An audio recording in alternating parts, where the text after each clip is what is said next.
আমার পশ্চিমবঙ্গের মা বোনেরা তারা যখন খুশি বেরোবেন, যা পোশাক পরতে ইচ্ছে করে সেই পোশাক পরবেন, আর যখন যা খেতে ইচ্ছে করে সেই খাবার খাবেন।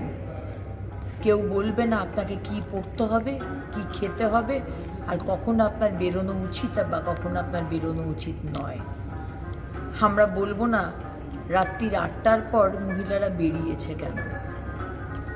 মন খুলে খোলা আকাশের নিচে বিজেপি সরকারের আমলে নিঃশ্বাস নিন, স্বাধীনতার নিঃশ্বাস।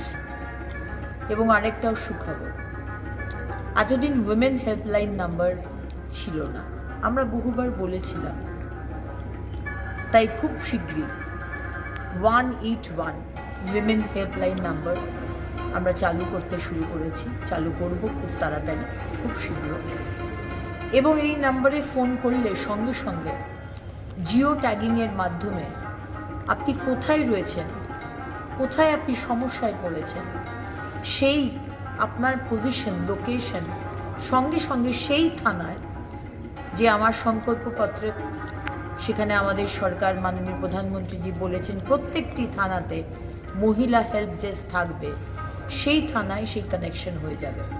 সুতরাং আপনি যে থানার সবথেকে কাছে সেইখানে জিও ট্যাগিংয়ের মাধ্যমে সেই থানায় খবর পৌঁছে যাবে যে ইমিডিয়েটলি আপনার কাছে যেন হেল্প পৌঁছে যায়। তাই আমার সমস্ত মা বোনেরা, আমার সমস্ত মা দুর্গা, মা লক্ষ্মী, মা কালী, মা সরস্বতী, মা মনসা, মা জগদ্ধাত্রীরা আর মরাল পুলিশিং আপনাদের কেউ করবে না। ভালো থাকবে।